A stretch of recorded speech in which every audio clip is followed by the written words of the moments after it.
My name's Ethan. I'm 27 years old. And until a few months ago, I thought I had everything figured out: a stable job, a girl I loved, and a car that I'd worked years to afford. It wasn't just a car, it was the first big thing I'd ever truly earned. Midnight black, sleek, my pride on four wheels. I used to spend Sundays cleaning it, every inch polished like glass, my reflection staring back at me. My girlfriend, Lena, used to tease me about it. She'd laugh and say, "You love that car more than me." I'd smile and tell her, "No, I love what it represents, effort." She'd roll her eyes and kiss my cheek. Back then, I thought she understood. I thought she was different. That illusion shattered one cold Friday evening. I was at work, finishing up late. The fluorescent lights buzzed, the office almost empty, when my phone lit up with a message from her. The first line made my heart skip. "Baby, please don't be mad." Then the next line appeared, and it changed everything. "I crashed your car. Don't be mad." My ex was driving, and we were just talking. I stared at the screen for a full minute, reading it again and again, waiting for my brain to process it. My chest tightened. I could feel my pulse in my ears. My car, my girlfriend, her ex together. My first instinct was denial. Maybe it's a joke. Maybe she's pranking me. But the three dots appeared again, another message coming. "It's not that bad, I promise. Please don't freak out. Not that bad." My hand was shaking. I called her immediately, my throat dry, words tumbling over each other. She didn't answer. Instead, I got a photo. My car, nose smashed into a guardrail, front bumper crumpled, airbags deployed. And behind the photo, something that made my stomach twist, her reflection in the glass, and beside her, the guy's arm around her shoulder. My teeth felt like someone punched through my ribs. For a few seconds, I couldn't even breathe. Everything in my head screamed: rage, disbelief, humiliation. But underneath it all was this hollow, cold silence. The kind that comes before a storm. I didn't text back. Didn't call. I just grabbed my jacket, walked out of the office, and drove my coworker's car straight to where she said happened. My heart pounded the whole way, every mile feeling longer than the last. When I arrived, the scene was already mostly cleared. My car had been towed, but she was still there, standing by the curb, arms folded, talking to that same guy. Her ex, Ryan. I recognized him from old photos she once swore she deleted. They were laughing, like nothing had happened. When she saw me, her face shifted, a flicker of guilt, then irritation, then a fake smile. "Ethan, I was just going to call you. It's not what you think." I remember my voice came out calm, too calm. "Then tell me, Lena, what do I think?" She stepped closer, her tone soft, rehearsed. "He was just giving me advice, that's all. We were catching up. I wasn't driving." "Catching up," I repeated. My laugh came out hollow. "With the guy who cheated on you and dumped you last year?" She flinched. Ryan muttered something like, "Hey man, it was an accident." I turned to him slowly. "You totaled my car." He shrugged, smirking. "Insurance will cover it." That smirk, that stupid, smug look, I'll never forget it. Did I want to punch him? I wanted to scream, but I didn't. Something inside me froze instead. Because in that instant, I realized yelling wouldn't fix anything. My car was gone. My trust was gone. My relationship gone. So I did the hardest thing I've ever done. I said nothing. I just looked at Lena and said quietly, "You two deserve each other." And I walked away. That night, she called me over and over. Left voicemails, crying, begging me to forgive her, saying she didn't mean it. I didn't answer. I sat in my dark apartment, staring at the ceiling, letting the pain burn through me like fire. But as the hours passed, something else started to take shape beneath the pain: clarity. It wasn't just betrayal. It was disrespect. And that night, I made myself a silent promise. I wouldn't beg. I wouldn't break. I would make her regret every second she took me for granted. Not with anger, not with violence, but with silence, success, and self-control. I didn't become a different man in a day, but that night lit a fuse under me. The anger was raw and immediate, but I refused to let it be the thing that defined my next moves. Rage makes you predictable. Patience makes you inevitable. So I did the opposite of what my gut screamed. I didn't confront her on social media. I didn't scream at her friends.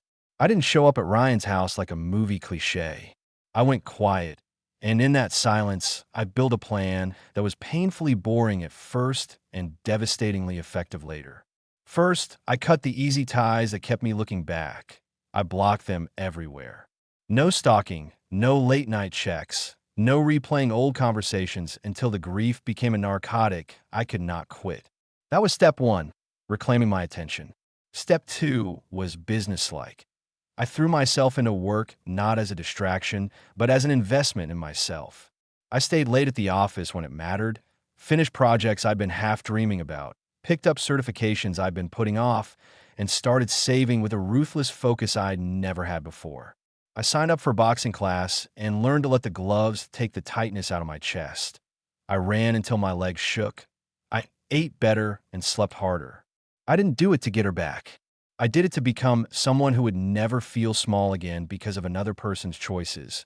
And while I was changing on the inside, I curated my life on the outside in the way you only do when you stop caring about other people's approval and started caring about your own standard. I stopped posting needy pictures, stopped captioning quotes about heartbreak. Instead, I posted little wins, a certificate from a weekend course, sunrise runs, a project milestone. Nothing theatrical, just evidence that my days were full and moving forward. Friends noticed. Colleagues noticed. People who had once assumed I'd be easy to walk over began asking for my opinions in meetings. My manager mentioned my name when new responsibilities came up. Quiet momentum built into real momentum. The irony was delicious. While Lena and Ryan were busy going through the same shallow cycle. Nights out, impulsive apologies, fights that ended and we'll figure out. My life acquired traction that I also practiced an art I'd never known I needed. Emotional restraint. When Lena texted after 2 weeks, "I'm so sorry. I messed up. Can we talk?" I didn't respond immediately. I slept on it. I wrote drafts of what I could say, angry ones, begging ones, cold ones, then deleted them all and typed nothing. Later, I sent one short message. "I need time." That tiny sentence carried more weight than any curse. Time let wounds scab and allowed perspective to form. Meanwhile, I networked outward. I reconnected with people who respected me, not the ones who only wanted to be around me when convenience called.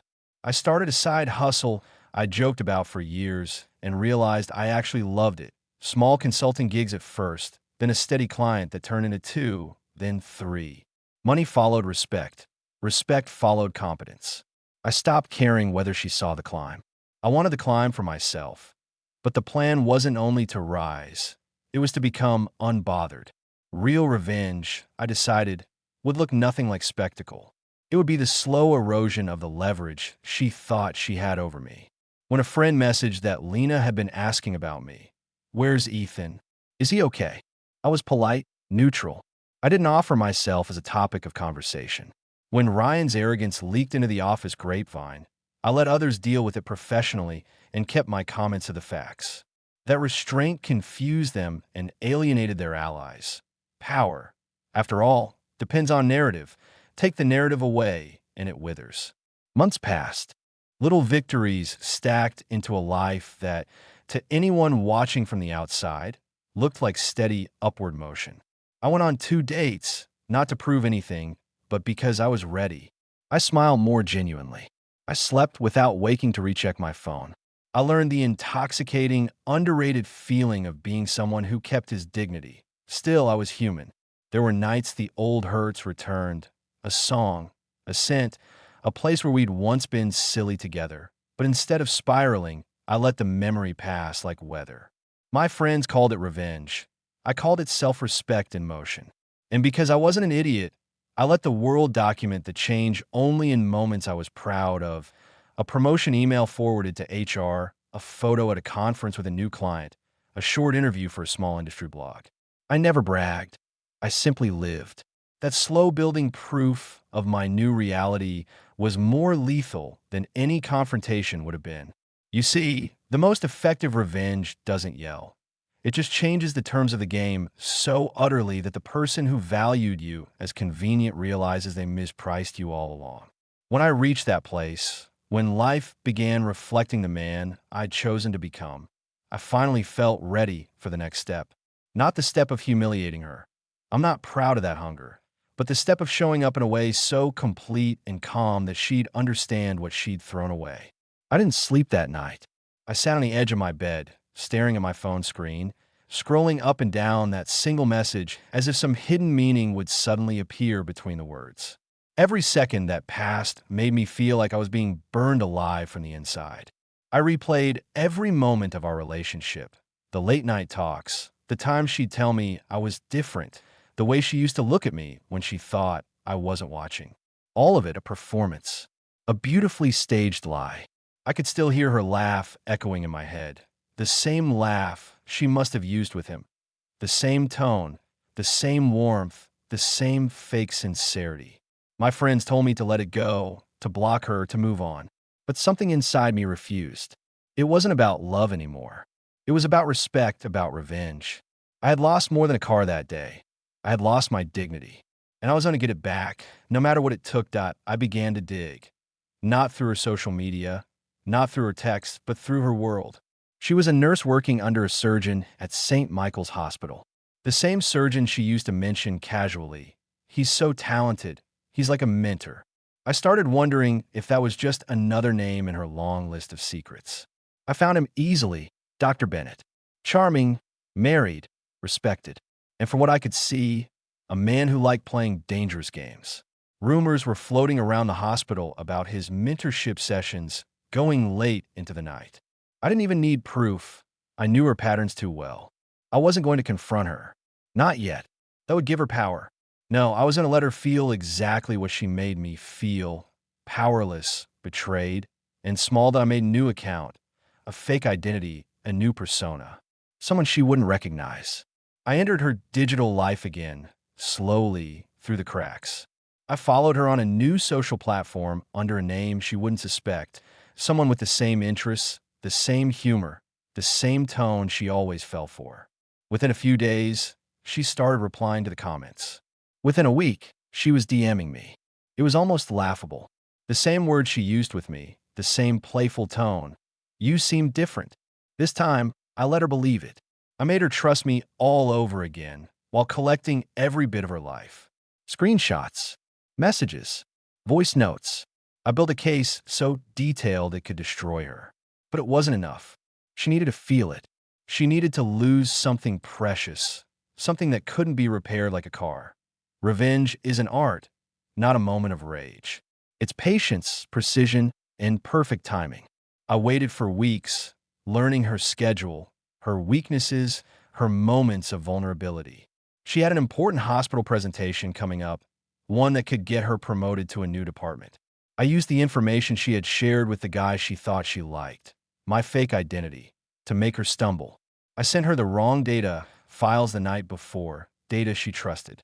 I watched her go live during the presentation, confident at first, then completely unravel as the charts and numbers fell apart in front of the panel. Her mentor, Dr. Bennett, looked furious. The entire department whispered. Her career, the thing she valued most, began to crack. At a week later, I walked in the same coffee shop where we used to go every Sunday morning. She was there, sitting alone, looking smaller than I had ever seen her. She looked up, her eyes searching mine, like she wanted to say something. But before she could, I smiled, calm, composed, and simply said, "I forgive you." It wasn't mercy. It was victory. Because forgiveness, when it comes from someone you've destroyed emotionally, feels like a knife dressed as kindness. She tried to speak, but I turned and walked out. I didn't need to yell or explain or fight. I had already won. When I got in my new car, not the one she had wrecked, but a better one I bought with my own money, I realized something. Revenge didn't heal me. It transformed me. It taught me to see the world differently. That trust is earned, not given. That love without respect is just self-destruction. And most importantly, that sometimes the best way to make them regret losing you is to rise higher than they ever imagined you could.